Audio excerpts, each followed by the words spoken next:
দায়িত্ব আর কর্মের মাঝে হেরে যায় হাজারো ছেলের স্বপ্ন।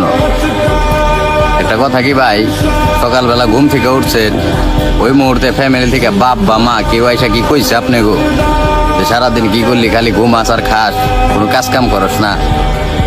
এই কথাগুলোর মানে বুঝেন? আমি যে বলতাছি, যে পরিস্থিতির শিকার হয়েছে একমাত্র ওরাই বুঝে যে কথাগুলো কতটা কষ্টদায়ক।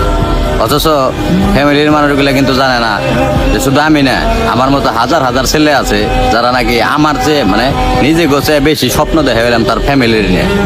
আমি মনে করি মানে বেশিরভাগ পোলাপানেরই আমাকে মতো যারা মধ্যবিত্ত করে সন্তান, বেশিরভাগ পোলাপানেরই নিজের চেয়ে বেশি স্বপ্ন তার ফ্যামিলি নিয়ে। কবে আপনার কাছে কিছু টাকাই না দিতে পারুম, কবে হ্যাঁ হাসি মুখটা দেখুন, কিন্তু এটা কিন্তু আবার ফ্যামিলি বুঝে না ভাই।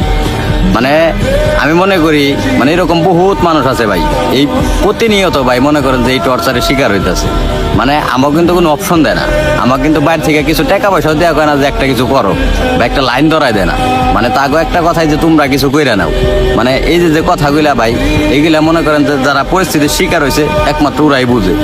মানে তারপরও আমি একটা কথা কই, মানে আমি মনে করি সকল বেকারত্বের সুখ আল্লাহ একদিন দিক।